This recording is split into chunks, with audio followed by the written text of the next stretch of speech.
Welcome to another week, another show of Hawkeye with me, Dave O'Hara. Thanks for tuning in. Got another great show lined up for you this week. I know you'll think so after viewing it. Excited to welcome our good buddy, James Vandenberg. James, good to see you again, although not in great circumstances after the Hawkeyes last Saturday, tough loss at Michigan State. You know what it's like playing at East Lansing at night. Tough loss, but the Hawks really could not put four quarters. Heck, couldn't even put two quarters together. James, thanks for joining us. How you doing? And your thoughts on last Saturday night in East Lansing, please, James. Yeah, no, tough loss for sure. Tough place to play. Big Ten opponent. I'm sure we'll boil it down to more than that, but overall, just not the result we want. The former Hawkeye quarterback, and I think I know the answer because it's Kirk Ferentz, but what are your thoughts about not just choosing Brendan Sullivan anymore at goal line situations or third down situations as a running quarterback or triple threat option? Do you see him getting integrated more to the offense, or what has to happen for Cade not to be playing so much anymore? Yeah, that's a good question. And that's an internal question that if you're there at practice every week, we'd have better color on. Certainly, I would always default to Coach Lester and Ferentz on what they think. Obviously, it's easy to call for that when things aren't going as well as we perceive or hope. It's nice. I mean, whatever happens with that situation, knowing that Sullivan has experience, he's won Big Ten games. He's now, he's been in our offense now for a time. He's been on the field.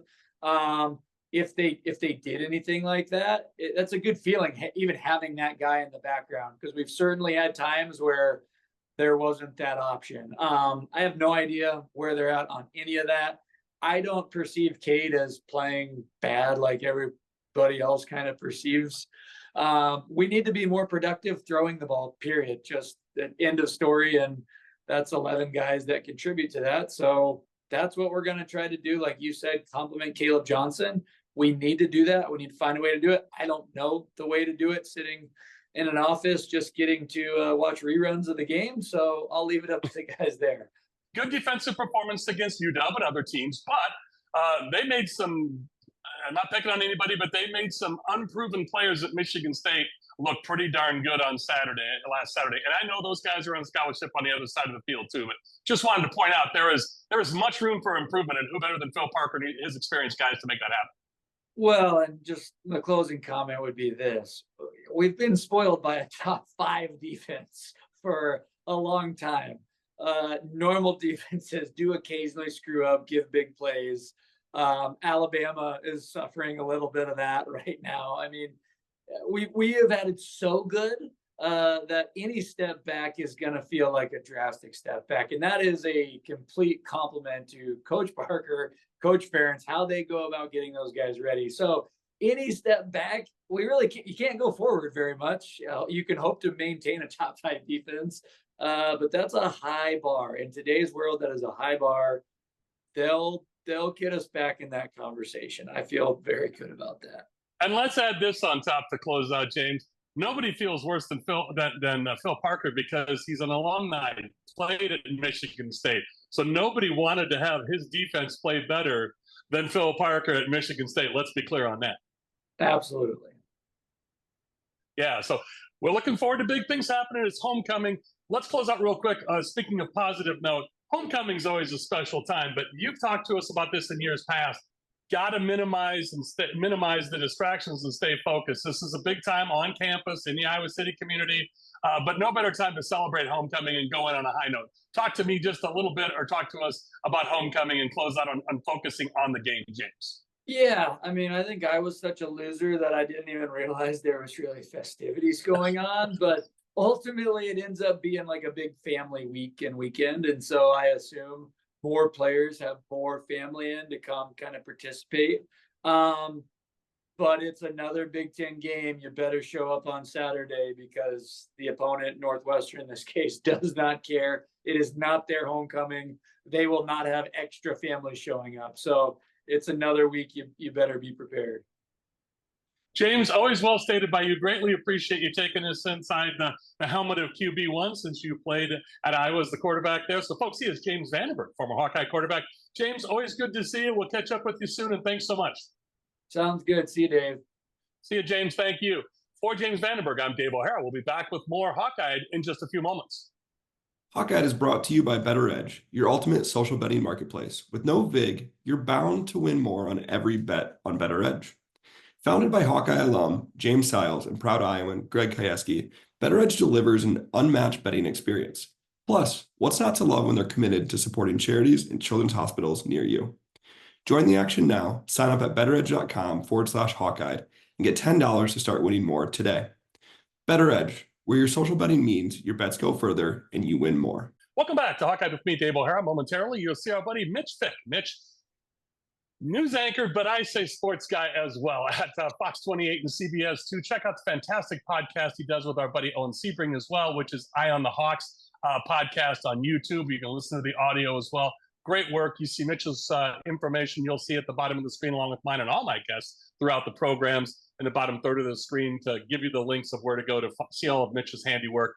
So, Mitch, we start right there. Again, good to see you again. Thanks for joining us as always. Let's talk about the pressure that Kirk Ferentz and his players gave today, the media availability. This is Tuesday afternoon, October 22nd. Again, thanks and hello and good to see you, Mitch. Yeah, likewise, Dave. A lot of questions about Flushing Saturday night in East Lansing, and not a fun film session on Sunday, it sounded like. But there's been so much noise on the outside of the football program, football building, literally and figuratively, about this team's got 3 losses through 7 games. But might as well pack it in, and that seems to be the sentiment. And there's 5 regular season games left and hopefully a bowl game. You'd like to think a bowl game. And so my question for a lot of the players today was, what's your message to people that have that, sky is falling sentiment that, oh, if you can't win the Big Ten and you can't go to the playoff, then what's the point? And they're a Kirk Ferentz team. So it's, you take it one game at a time, you're playing for each other. And there's a lot of opportunities still. I mean, hey, if you told people at the beginning of the season, this team could still finish 10-3 with a bowl win, I think a lot of, there were some lofty expectations, but as we say every year, anytime you can go out and win 10 games and end your season as a winner, that's a pretty big thing. And so there's still plenty on the table, and you got a Northwestern team coming in for homecoming that is far better than their record indicates too. Just as I think if you really pull back and look at the Hawkeyes this year, are they a 4-3 team? Your record is your record, but also they've shown flashes of what they can be and what those hopes were in the beginning of the season. Yeah, absolutely. As we mentioned, the Hawkeyes 4-3, 2-2 in Big Ten play. Big Ten Network kickoff 2:30 against the Northwestern, homecoming for Iowa. We talked about that in the previous segment with James Vandenberg, former Hawkeye quarterback. As you mentioned, Northwestern 1-3 in the Big Ten and 3-4 overall. I think both teams aren't playing to their record. Again, Hawks 4-3 and 2-2. So, Mitch, we talked about the players, their thoughts, and you met with some of them this morning leading into Kirk Ferentz's press availability today on Tuesday afternoon, October 22nd. What was Kirk Ferentz's general message? I know on Saturday at Michigan State after the 32-20 loss, he was very disappointed, and I think we can all say nobody wanted the defense to play better than Phil Parker, a Michigan State alum, a former defensive back at Michigan State, back home, playing against, Michigan, his defense playing against Michigan State. As Kirk Ferentz mentioned on Saturday night after the game, Mitch, poor tackling, poor communication. I mean, there were a lot of poor performances from defense, and nobody wants that to be better than Phil Parker, last year's National Assistant Coach of the Year. Top line players on the defense again this year. That's the most vexing thing to me, Mitch, of all these years of being a Hawkeye fan and watching Hawkeye football, especially a Phil Parker defense. I don't think I've ever seen a defense so inclusively play that poorly. Yeah, and it comes down to tackling, right? Just a foundational. The guys that I asked specifically about just the performance overall, Nick Jackson talking about, this is a group of 5th and 6th year guys for the most part on that defense, and you saw, TJ Hall get thrown out there, John Nestor, his first extensive playing time. Deshaun Lee was available, it sounds like, and just didn't get out there. And I think, there were still a lot of people wondering what was going on where he wasn't playing, but it sounds like there's no injury there, anything like that. It's just part of what Kirk referred to as the position coach's rotation, which would be Phil Parker as well as being the DC and secondary coach. But also just asking about the fact that, guys were in the right spots, it seemed like for the overwhelming most part, just we're making tackles. So you're doing 90% of the work. It's just that 10% that really, really matters. And so it does feel like a quote unquote easier cleanup job, because it is just a matter of finishing. And, there were instances throughout the year where tackles were being missed early. At least we saw some instances against Washington too. It was just so tough to see it happen from the first quarter to the fourth quarter. I think so many fans expected, after Caleb's long touchdown makes it 25-20, you got 7 and change left. I think everyone expected, okay, this is the drive. Iowa's defense remembers their Iowa's defense. They make the plays. Offense gets the ball back, and Iowa wins this thing 26-27, 28-25. I think that was the expectation. I think that's what's so shocking. Just like the Iowa State loss of just, you run for 200 yards, you're leading by 13. Iowa doesn't lose those games.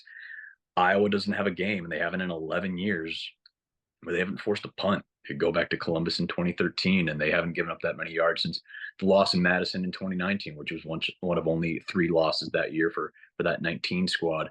So those are the sentiments I heard from players of that. This is a veteran group, about as veteran as you can get, who know how to flush and move forward, and to, critically watch some tape and be honest with themselves, and get back and refocused. And you got 2 tough home games to win before you hit the road and go to LA, and then a bye week, and then Maryland, and then you got Black Friday. It's all going to happen really quick. So if they want to sit and dwell, you're going to die in the dwelling, and you just have to move forward, because that's, as a wise man once said, that's football. Yeah, a wise man being Kirk Ferentz says it regularly. I think the most alarming thing you just said, which is it's alarming because it's true. Not just me, but the rest of our viewers hearing you say that. You took me so right back to last Saturday night, because that's what I thought. Certainly the Hawks are finally, and I thought about that cognizantly. It hit me like, they haven't made Michigan State punt yet this game. Certainly they're going to hold this time. Phil Parker in the defense. Hawks will get the ball back, and as you mentioned, they were down 25-20. They'll end up winning, 26-27, 28-25. We pass in the songbooks and go away with a victory. And you mentioned that Iowa State game circles back to the same thing. That's the thing that gets my attention the most, Mitch, after talking with former Hawkeye linebacking great James Morris the past couple of weeks, and even James Vandenberg, former Hawkeye quarterback, the segment before you and me here, is the fact of the miscommunication besides the missed tackling. That's not a norm for a normal thing for a Phil Parker defense. The miscommunication, the missed coverages, that's got to get shored up.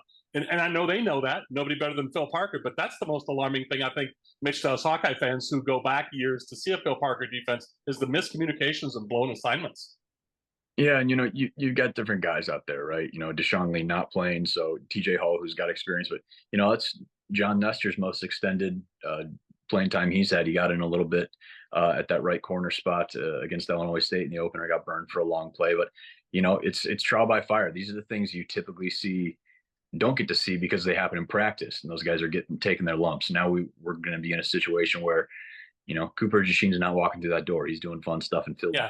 And you're just going to have to watch some growth. But, the painful beauty of that eventually is that one of those guys there is going to make a big play at some point. You just know they are, because they're going to take their lumps. They're going to learn. And more often than not, they're going to step up when it's needed. I remember Riley Moss as a freshman stepping in against Minnesota and a couple big picks, and look what Riley's doing now. So you're in the moment, and you're seeing the growth, and the growing pains are both for player and fans. Certainly, I'd say a little more so for the player, but it's going to pay off eventually, if not this season, down the road. Again, John Nestor's a 19, 20-year-old kid. It's going to be good. And Sebastian Castro is going to be back for Saturday against Northwestern. I don't know how much his presence was missed. I mean, he's a sure tackler, but he's had some misses this year too. But in terms of just communicating and keeping the defense all on the same page, that's certainly something that they missed it in Sebastian. He's a leader, just like everybody else in that defense that came back. So yeah, you hope this is just a blip. It's a tough blip, certainly in a primetime game, and you had all these hopes for what could happen against Michigan State. But again, Jonathan Smith's a great coach. They had 15 days to prep, and their last 2 games were against 2 of the top 4 teams in the country. Michigan State's going to be a fun team to watch down the stretch now that they are in the rear view for Iowa. I'm excited to see what they do with Coach Smith and all those young guys on their team. Mitch, it's always great to see you. Thank you so much, and look forward to seeing you very soon. Yeah, take care, Dave. Thanks. You're very welcome, and thank you. Will do, and you do the same. Folks, there he is, Mitch Fick.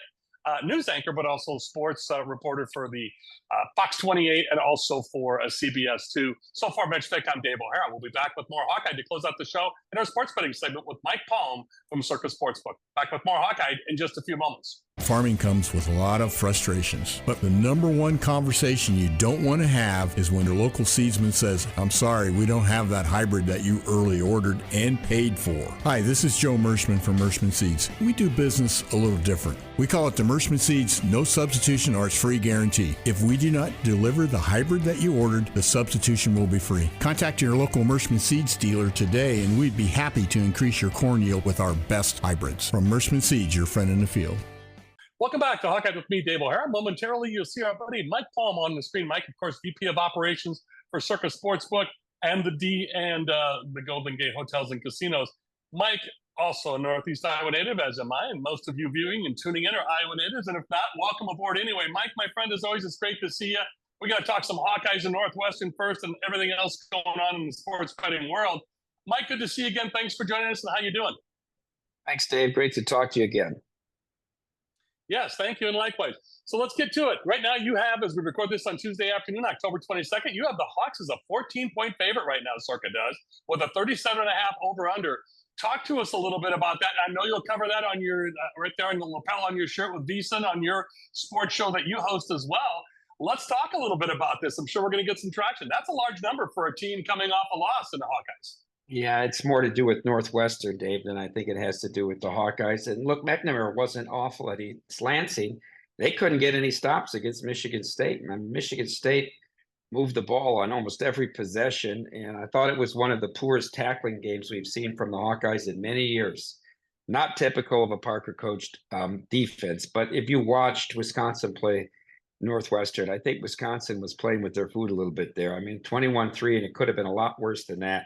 Northwestern really not dynamic at all offensively, and now they have to come to Iowa City, which we know is a very tough venue to play. I just don't know how many points this Northwestern offense can put up, and when you don't possess the ball and you don't move the chains, that's awfully hard on your defense as well. So it seems a little bit of sticker shock here, the Hawkeyes 14, but I'm not sure the number isn't just spot on. I like this too, Mike. I think what you just said was spot on as well. With it's more about Northwestern or less about Northwestern than it is Iowa. Same with the over/under at 37.5, because to your point, Michigan State was not forced to punt once last Saturday in East Lansing. The Hawks didn't make them punt.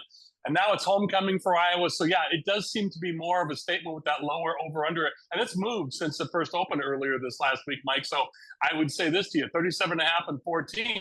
I think both numbers seem to be pretty spot on with the way this is more about Northwestern and Iowa.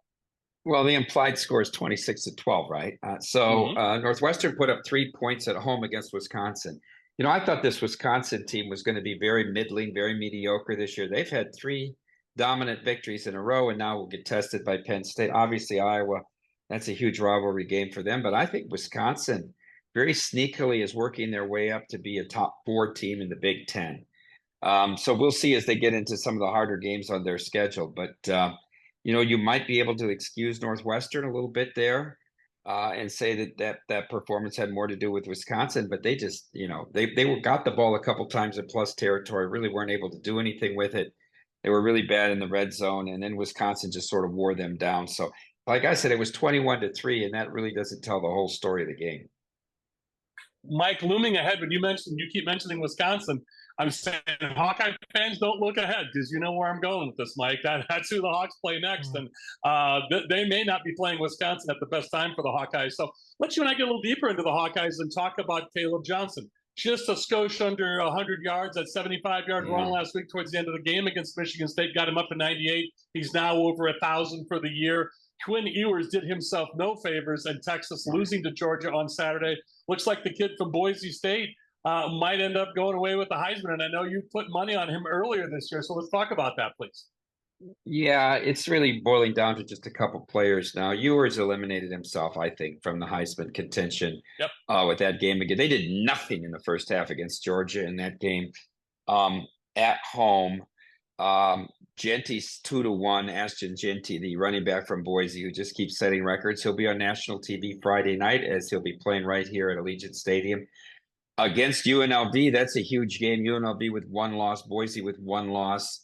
UNLV lost in overtime to Syracuse. Boise lost a close game at Oregon in week 2 in a game they really should have won. They gave up 2 return touchdowns Boise has the inside track if they win out for that group of 5, but let's not forget Army and Navy are both undefeated. And oh, by the way, they've got a chance to get a signature win, both of them playing Notre Dame. Navy, in fact, this week playing Notre Dame. So it's very interesting. But I think Hunter with Colorado is the second choice right now, and then Cam Ward at Miami. I think it's a 3-person race in the Heisman. I would be shocked if anyone outside of those 3 won it this year. Yeah, and boy, wouldn't it be nice to say Heisman winner from Boise, as you mentioned? That would be interesting. And the UNLV thing, out there with you in Vegas, change a quarterback with the whole NIL kerfuffle and still hanging around. They lose a tough game to Syracuse, but who would have thought this earlier in the season that this Boise UNLV game was going to be so much at stake, Mike, in talking about a potential Heisman, but both teams playing very well in national prominence. Well, I talked about it before the year began that because I bet Boise to make the playoff. And of course I bet Ginty at 100-1 for Heisman. I thought that was just a little long. Then he's, got all these over 50-yard touchdowns and he's rushing for 200. I knew their offensive line was good, and they brought in 2 top receivers in the transfer portal. The quarterback came back, so the offense was supposed to be good. Anyhow, I thought this was the trickiest game in the Mountain West schedule for Boise. I figured if they could just go be respectable at Oregon and then run the table in the Mountain West, they would make the playoff, because I did not believe the voters would put Liberty in after that fiasco against Oregon on New Year's Day. Who wants to see that again?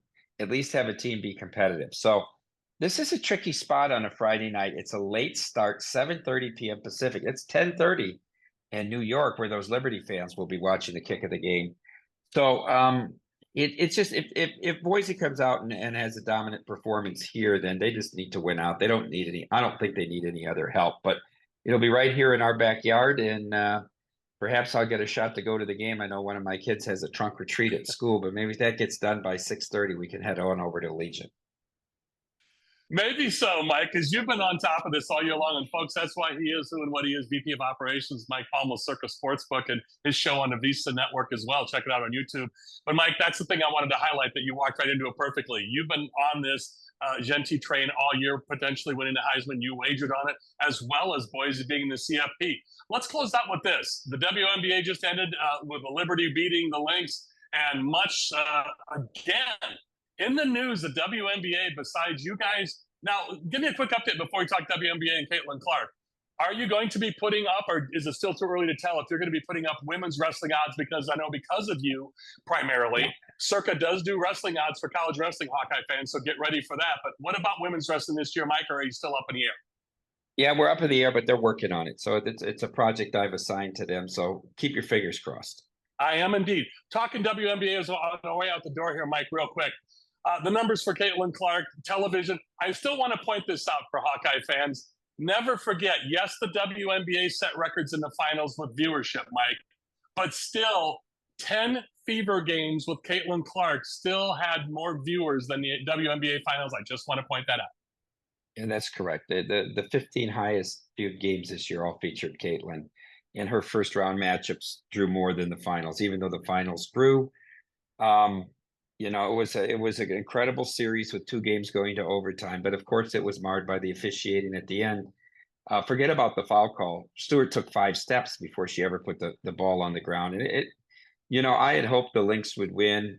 Not a huge Cheryl Reeve fan, but I thought they were the better team in terms of the way they played basketball. This was a super team, this New York Liberty. They put all these former MVPs together. Ionescu, the #1 pick. This was like when LeBron and D Wade and Bosch went to Miami, honestly, on the women's side, but people don't know the history. So, I love Nafisa Collier, and it's a shame that it ended that way. But I mean, now, of course, they're opting out of the collective bargaining. So they're going to have a new deal done by the end of next season. It won't affect the next season, but by the end of 2025. And we'll see. It's unfathomable to me that this league lost $40 million, which was reported this year. There must be tremendous debt service on that to put into those figures to say that they lost $40 million with the attendance up, the viewership up, these huge contracts they're getting from TV, and they're still paying the rookie $70,000 a year. Yeah, Mike, that's the thing I wanted to highlight. You walked into it perfectly. The WNBA has so much to work out, as you have highlighted on your show, on this show with me, but also on social media. the CBA coming due, or the collective bargaining agreement, a year from now, refereeing, the way they treat players, to your point with Rook. You and I don't have enough time, but you hit it perfectly. There's much more the WNBA has ahead of them to get right. That's for certain. Mike, thank you so much for joining us. Always great to see you. Thanks, Dave. Truly my pleasure. Folks, there he is, Mike Palm, VP of Operations, an Iowa native from the Dubuque area. Now out in Vegas doing big things, VP of Operations for the Circa Sportsbook and the D and Golden Gate Hotels and Casinos primarily. Get that Circa Sports app at Circa Sports and circasports.com. So for Mike Paul, Mitch Fick, and James Vandenberg, and to you, the viewers, my production partners at Better Edge and BetterEdge.com, James Siles and Greg Kajewski, I'm Dave O'Hara with Hawkeye. Thanks again to you viewers. That's all from us. Thanks to all of you.